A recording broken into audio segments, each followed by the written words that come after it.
ಸೃಷ್ಟಿ ಮಾಡಿದ ಆನಂದ್ ಗೋಟಡ್ಕಿಗೆ ಪಟ್ಟಿ ದಾಖಲೆಯನ್ನು ಸೃಷ್ಟಿಸಿ ದಲಿತರ ಭೂಮಿಯನ್ನೆಲ್ಲ ಪಾಟಿಸಿದ ಆನಂದ್ ಗೋಟಡ್ಕಿಗೆ ಬೇಕೇ ಬೇಕು. ಓನ್ ರೈಟರ್ ಆನಂದ್ ಗೋಟಡ್ಕಿಗೆ,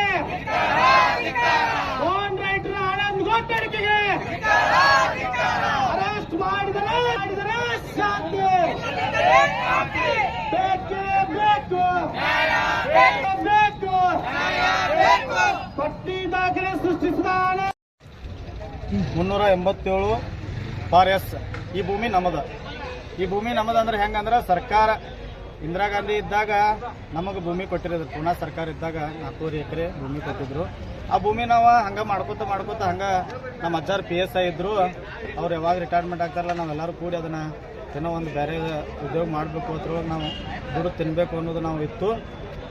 ಆದ್ರೆ ಈ ಆನಂದ್ ಗೋಟಡ್ಕಿ ಅದಲ್ಲ ನಮಗೆ ಗೊತ್ತಿಲ್ಲದೇನೆ ನಮ್ಮ ಹೆಸರು ತೆಗೆದ ಬೇರೆದವ್ರ ಹೆಸರಲ್ಲೇ ಅದನ್ನು ಮಾಡಿ ಮತ್ತು ಅವರಿಂದ ಖರೀದಿ ಕೊಟ್ಟಾನ. ಆಮೇಲೆ ನಮ್ಮ ಅಜ್ಜಾರದ ರಿಟೈರ್ಮೆಂಟ್ ಆಯ್ತು. ರಿಟೈರ್ಮೆಂಟ್ ಆದ ಕೂಡಲೇ ನಾವು ಈ ಕಾಗದ ಪತ್ರಗಳನ್ನ ತೆಗಿಯಾಕೆ ಶುರು ಮಾಡಿದ್ವು. ತೆಗಿಯಾಕೆ ಶುರು ಮಾಡಿದಾಗ ನಮಗೆ ಬೆಳಕಿಗೆ ಬಂದದ್ದ ಈ ಆನಂದ್ ಗೋಟಡ್ಕಿ ಹೆಸರು. ಇದು ಹೆಸರು ಯಾಕೆ ನಾವು ಬಂದು ಅಂದ್ರೆ ನಮ್ಮ ಅಜ್ಜ ಒಮ್ಮೆ ಹೋಗಿ ಆನಂದ್ ಗೋಟಡ್ಕಿ ಕಡೆ ನಮ್ಮ ಎಲ್ಲ ಪೇಪರ್ಸ್ ಎಲ್ಲ ಕೊಟ್ಟು ಬಂದಿದ್ದ. ಹಂಗೆ ದಯಮಾಡಿ ನಿಮ್ಮ ಕೈ ಮುಗಿದು ಹೇಳ್ತಾನೆ ನಾನು ಜನರಿಗೆ, ಈತನ ಕೈಯಾಗಿ ಯಾವ ಪೇಪರ್ಸ್ಗಳನ್ನು ಕೊಡಬೇಡ್ರಿ ನೀವು. ಯಾಕಂದ್ರೆ ನಮ್ಮ ಅಜ್ಜ ಕೊಟ್ಟು ಬಂದ ಒಬ್ಬ PSI ಕೊಟ್ಟು ಬಂದ ಹಿಂಗೆ ವಂಚನೆ ಮಾಡಿದಾನಂದ್ರೆ ಇನ್ನು ಜನಸಾಮಾನ್ಯರ ಗತಿ ಏನು?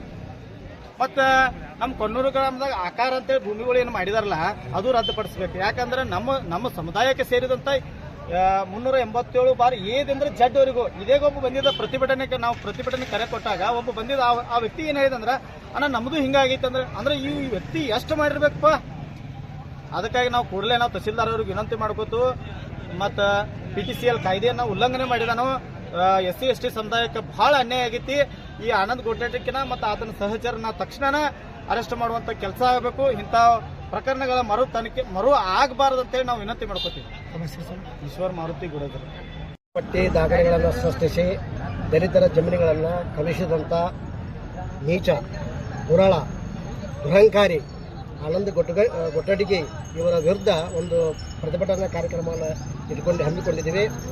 ಈ ಪ್ರತಿಭಟನೆ ಕಾರ್ಯಕ್ರಮದ ಮುಖ್ಯ ಉದ್ದೇಶ ಈ ಆನಂದ್ ಗೋಟಡ್ಕಿ ಮತ್ತು ಸಹಚರರು 1938ರಲ್ಲಿ ಸರ್ಕಾರದಿಂದ ದಲಿತರಿಗೆ ಮಂಜೂರಾದಂಥ ಈ ಜಮೀನುಗಳನ್ನು ಅದನ್ನು ಈ ಕೆಲವು PTCL ಆ್ಯಕ್ಟ್ಗಳನ್ನು ಉಲ್ಲಂಘನೆ ಮಾಡಿ ಮತ್ತು ದಲಿತರನ್ನು ಹೆದರಿಸಿ ಬೆದರಿಸಿ ಖರೀದಿ ಮಾಡಿಕೊಂಡು ಈ PTCL ಆ್ಯಕ್ಟನ್ನು ಉಲ್ಲಂಘನೆ ಮಾಡಿದ ತರುವಾಯ ಮತ್ತು ಆನಂದ್ ಗೋಟಡ್ಕಿ ಮೇಲೆ ಸುಮಾರು 8 ಗಂಭೀರ ಆರೋಪಗಳಿವೆ. ಅವು ತನಿಖೆ ಹಂತದಲ್ಲಿದೆ. ಆಮೇಲೆ ಈಗ ನಮ್ಮ ಗುಡಜ್ ಕೆಂಪಣ್ಣವರ ಪ್ರಕರಣದಲ್ಲಿ ಆರೋಪಿಗೆ ಜಾಮೀನು ಕೂಡ ರದ್ದಾಗಿದೆ. ಜಾಮೀನು ರದ್ದಾದರೂ ಕೂಡ 1 ತಿಂಗಳಾದರೂ ಕೂಡ ಪೊಲೀಸರು ಇನ್ನೂವರೆಗೆ ಬಂದಿಲ್ಲ. ಇವತ್ತು ಅವನ್ನ ಕೂಡಲೇ ಬಂಧಿಸಬೇಕು, ದಲಿತರಿಗೆ ನ್ಯಾಯ ಕೊಡಿಸಬೇಕಂತ ನಾವೆಲ್ಲ ಕೇಳ್ಕೊಳ್ಳಿ. ಸರ್, ಒಂದು ವೇಳೆ ತಾವು ಏನಾದ್ರು ತಮ್ಮ SC ST ಸಮಾಜದಿಂದ ಜಮೀನುಗಳನ್ನ ಕಬ್ಜಾ ತೋರಕ್ಕೆ ಏನೋ ಪ್ರಯತ್ನ ಪಟ್ಟರೆ ಹೆಂಗೆ ಸರ್? ಅಲ್ಲ, ನಾವು ಈಗಾಗಲೇ ಏನು ದಲಿತರ ಜಮೀನು ತಗೊಂಡಿದ್ದಾರಲ್ಲ ಅವರಿಗೆಲ್ಲ ನಾವು ಮನವಿನೂ ಮಾಡ್ಕೊಂಡ್ವಿ, ಆಮೇಲೆ ರಿಕ್ವೆಸ್ಟ್ ಮಾಡ್ಕೊಂಡ್ವಿ. ಆಮೇಲೆ ಈಗ ಅವ್ರು ಏನು ಮಾಡತ್ತಾರಂತಂದ್ರೆ ನಮ್ಮ ಎಲ್ಲ ದಲಿತರನ್ನ ಹೆದರ್ಸತ್ತಾರ, ಬೆದರ್ಸತ್ತಾರ. ಹೀಗಾಗಿ ನಮಗೆ ಸ್ವಲ್ಪ ಒಂದು ಕಷ್ಟ ಆಗ್ತದೆ. ಅದಕ್ಕೆ ಸರ್ಕಾರ ಇದರಲ್ಲಿ ಮುತುವರ್ಜಿ ವಹಿಸಿ ನಮ್ಮ ದಲಿತರಿಗೆ ಜಮೀನು ವಾಪಸ್ ಕೊಡುವಂತ ಆಗಬೇಕಂತ ನಾನು ಕಳಕಳಿಯಿಂದ ವ್ಯವಸ್ಥೆ. ಅಶೋಕ್ ಲಗಮ್ಮಪ್ಪ. ಸರ್ಕಾರದಿಂದ 387ರಿಂದ ಜಡ್ವರೆಗೆ ಸರ್ಕಾರದಿಂದ ಮಂಜೂರಾದಂಥ ಜಮೀನುಗಳನ್ನು ಮಂಜೂರು ಮಾಡಿದ್ವಿ. ಅದರಲ್ಲಿ ಬಾಂಡ್ ರೈಟರ್ ಆನಂದ್ ಗೋಟಡ್ಕಿ ಇರುತ್ತಾನು ನನ್ನ ಸ್ವಂತ ಜಮೀನನ್ನು 387/S ಅದರಲ್ಲಿ ಜಮೀನವನ್ನು ಮಾರಾಟ ಮಾಡಿ ಎಲ್ಲಿ ನರಗುಂದವರಿಗೆ ಮಾರಾಟ ಮಾಡ್ಯಾನ. ಬೇರೆದವ್ರನ್ನ ನಮ್ಮ ಹೆಸರು ಮೇಲೆ ನಿಲ್ಲಿಸಿ ಅದನ್ನು ಸಬ್ ರಿಜಿಸ್ಟರಲ್ಲಿ ನೋಂದು ಮಾಡಿಸಿ ಅದನ್ನು ಮಾರಾಟ ಮಾಡೋಣ ಮತ್ತೆಲ್ಲ ಫೇಕ್ ಆಧಾರ್ ಕಾರ್ಡ್ ಇವೆಲ್ಲ ಸೃಷ್ಟಿ ಮಾಡ್ಯಾನ. ಸರಿ, ತಮಗೆ ಬೆಳಕಿಗೆ ಯಾವ ಬಂತು ಸರ್ ಇದು?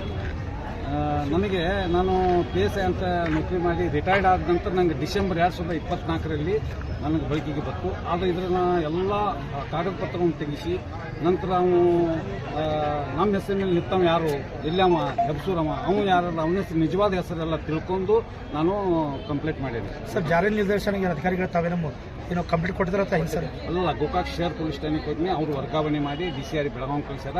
ಮತ್ತು ಇವರೆಲ್ಲ ನಮಗೆ ಭಾಳ ಸ್ಪಂದನೆ ಕೊಟ್ಟರು. ಯಾರು ಮೊಹಿತೆ ಮತ್ತು DSP ಅವರು ಇಮಿಡಿಯೇಟ್ FIR ಮಾಡಿ ಕಳಿಸಿದ್ರು. ಆದರೆ DCR ಬೆಳಗಾವಿ ನಾನು ಹೋಗಿದ್ದೆ, ಅಲ್ಲಿ ಸ್ಟೇಟ್ಮೆಂಟ್ ಕೊಟ್ಟೆ. ಆದರೆ ಅವರು ಇಲ್ಲಿವರೆಗೂ ಅವನ್ನ ಬಂಧಿಸಿಲ್ಲ. ಇನ್ನೂ ಇದನ್ನ ಯಾವುದೋ ಒಂದು ಕ್ರಮ ತಗೊಂಡಿಲ್ಲ. ಸರ್, ತಾವೊಬ್ಬ ಸರ್ಕಾರಿ ನೌಕರಿ ಇದ್ದಾಗ ಸರ್ಕಾರಿ ಜಮೀನು ಹೆಂಗೆ ಬಂತು?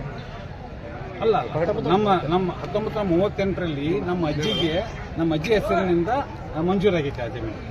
ಅಕ್ಕಿ ವಾರಸದಾರ ನಾವು. ಸರ್, ಕೇವಲ ತಮ್ಗೆ ಅಷ್ಟ ಅನ್ಯಾಯ ಆಗಿದೆ, ಅವರಿಂದ ಮತ್ತೆ ಬೇರೆ ಇಲ್ಲ, ನಮಗಷ್ಟೇ ಅನ್ಯಾಯ ಇಲ್ಲ. ಇಡೀ ಅಲ್ಲಿ ಏನು ನಮ್ಮ ದಲಿತ ಕುಟುಂಬದವರಲ್ಲ ಮಂಜೂರಾದ ಜಮೀನು ಎಲ್ಲರಿಗೂ ಅನ್ಯಾಯ ಆಗೈತೆ. ಸರ್, ಈಗ ಇನ್ನೊಂದು ಸರ್, ಈಗ ಸರ್ಕಾರ ಅಧಿಕಾರಿಗಳ ಜೊತೆ ಶಾಮೀಲಾಗಿ ಆನಂದ್ ಕೊಟ್ಟಡಿಯವರು SC/ST ಜಮೀನುಗಳನ್ನ ಸರ್ಕಾರಿ ಪಡ ಮತ್ತು ಆಕಾರಿ ಪಡ ಕೂಡ ಮಾಡಿದಿರೋದು ಅದು ಒಂದು ಆರೋಪ ಕೇಳಿ ಬರ್ತಾ ಇದೆ.